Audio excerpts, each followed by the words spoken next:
Hey guys, welcome back to my channel. Thank you very much for joining. This is going to be the second to last video for our least square regression line. I know you must be tired of it by now. I don't think I'm going to say that. Hey guys, welcome back to our channel.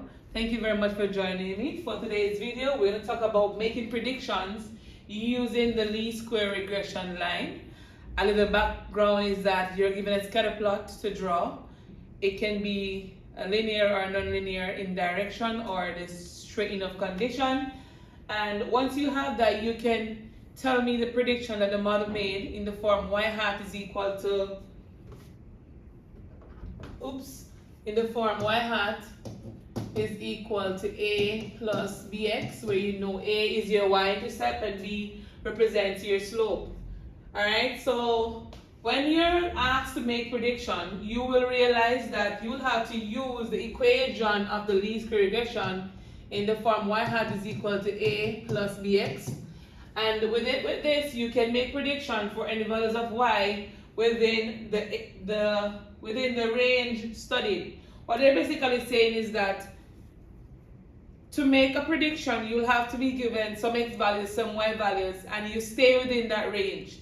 You are not encouraged to go outside of that range because you don't know if the trends will be the same. So we say we do not make future prediction outside the given range. As you know, sometimes the trend will go up and down, and you may have a big drop, which will be an outlier, and that will affect the prediction you make it not accurate and stuff like that. For example, your trend could be going up like this.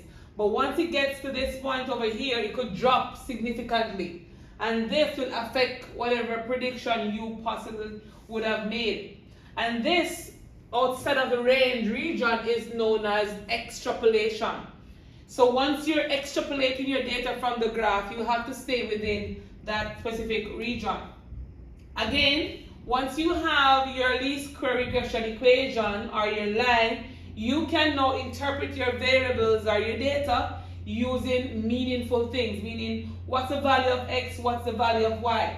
So the equation we have right here is saying y hat is equal to 0.0144x plus 0.0008, which if you had, so that's bx plus a. If you wanted to rewrite this, you could say 0.0008 plus 0.0144x. If you want it to be in the form y hat is equal to, it's right here, a plus bx. So the same bx plus a, again, they're the same thing. If you want to, you can rewrite it. So the question we're looking at is basically says, given that the explanatory variable represents the number of bears and the response variable is the blood alcohol content in mg. So new words or good words to remember are explanatory, and that represents your x variables, your x values. And the response variable is basically your y. So if you think about your graph should be looking something like this. So we'll have number of beer right here. And on the y, we'll have your blood alcohol content. Alright? And so that's what your graph should look like.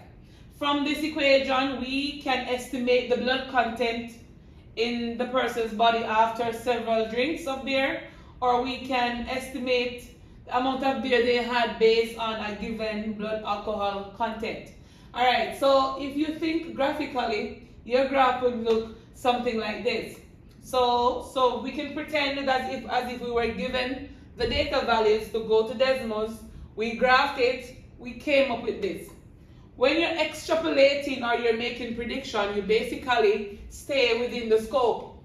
And within the scope basically means the last point you have here is where you can make the most accurate prediction. Once you go outside of this point, you're kind of going on the other side, which we don't really recommend. Alright, so once you're given your equation of the line in the form y hat equal bx plus a or a plus bx, we can now make some predictions. And so here it says, what would you expect for the blood alcohol content after drinking 6.5 beers. Here, we know that the beer represents your x variables or your x value, so that's x. So there are two ways of doing this. To make your prediction, you can substitute the value of x into the given equation. So you could say y hat is equal to 0.0144. Where you see x, we put 6.5 plus 0.0008. And from here, I'm going to do the calculation in the calculator and tell you the answer. We can just plug everything in our calculator at once. So 0.0144.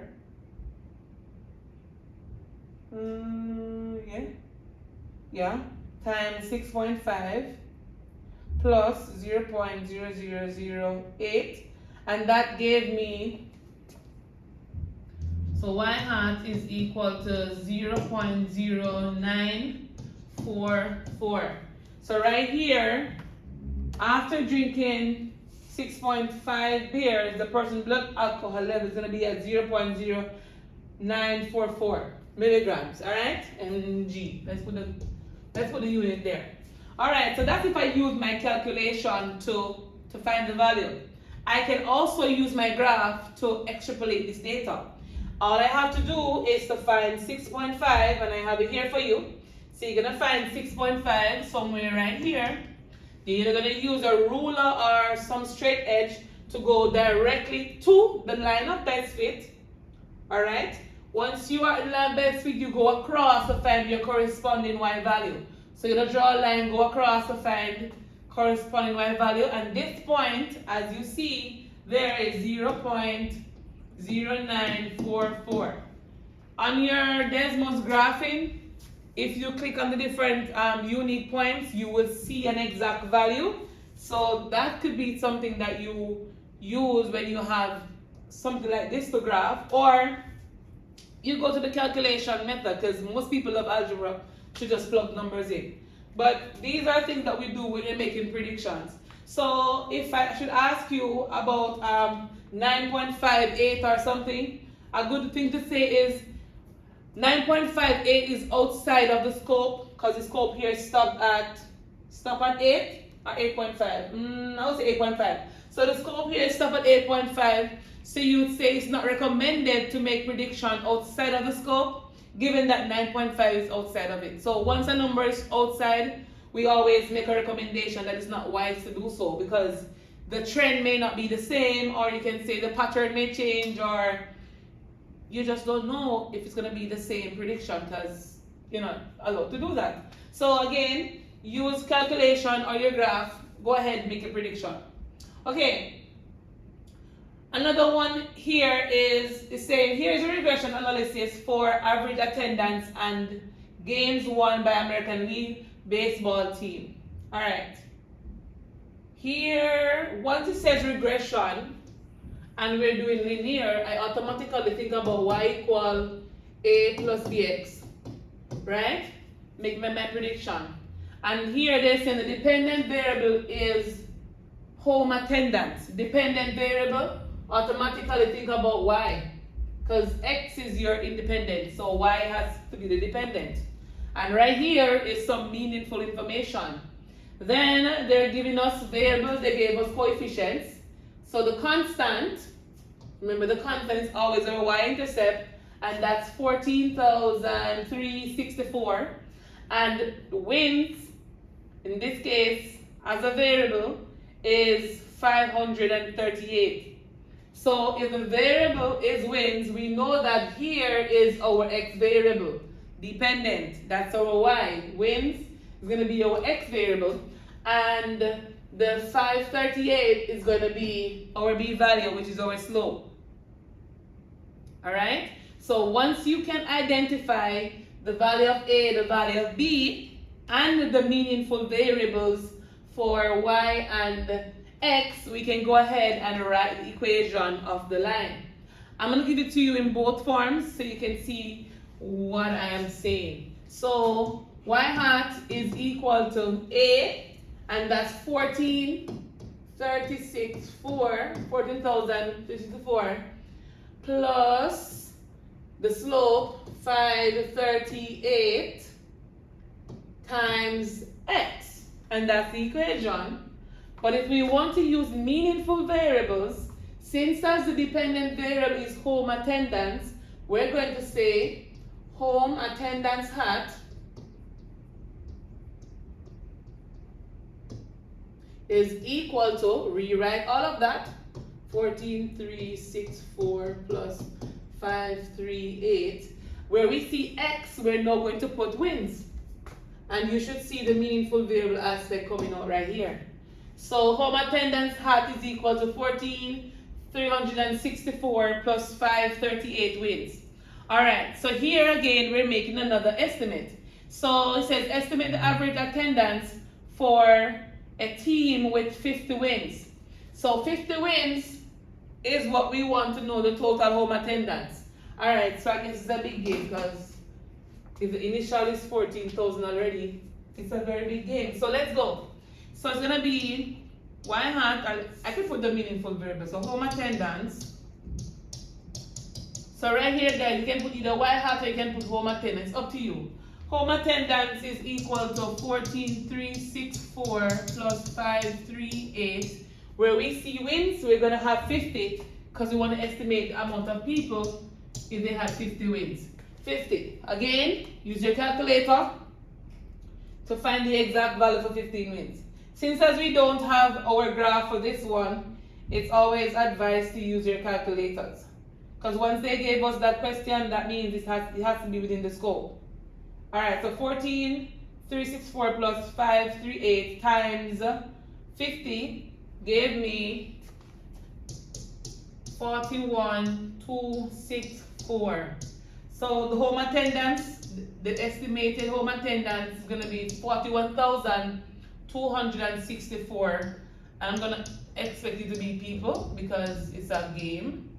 So the home attendance hat is equal to that. And there you go.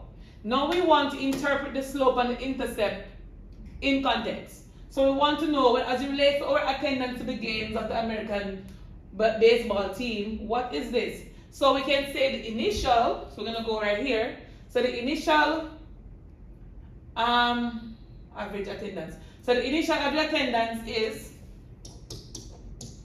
so remember guys, I'm stopping a little. A here is our initial value and B tells us where it increases in terms of y. So the initial, oops, come on guys, come on. The initial, I don't know why my board is doing that right now, and that's so not cute, but it's okay. We're going back there. The initial average attendance is 14,364. And we can say this increases by 538, 538. You can say per win, you can say for every win, or as the number of wins increase. It's up to you and how you speak. You're basically right, but ensure you don't change the interpretation. For every added win or for every win. That should be good enough. I think my board needs to restart, but guess what? We're finishing this video. Yes guys, and so for every win. Yeah. Or for every extra win or whatever you want to put it. I don't know. But whatever you say should convey the same meaning. So guys, this is basically how you interpret your least square regression line. You could be asked to graph this, interpret from the graph, or you could be given a scenario that looks like this one, and you basically extrapolate the information from the scenario, hence drawing conclusions as I just did right here. If you have any question, please feel free to leave me a comment in the comment section, send me an email, or even in the classroom, leave a comment and I'll be happy to assist you. You will see activity sheet reflecting what you're doing here just now. Go ahead, get it done, show as much working as you can, because you know for me answers don't cut it. So I'll see you on my next video. Thank you very much.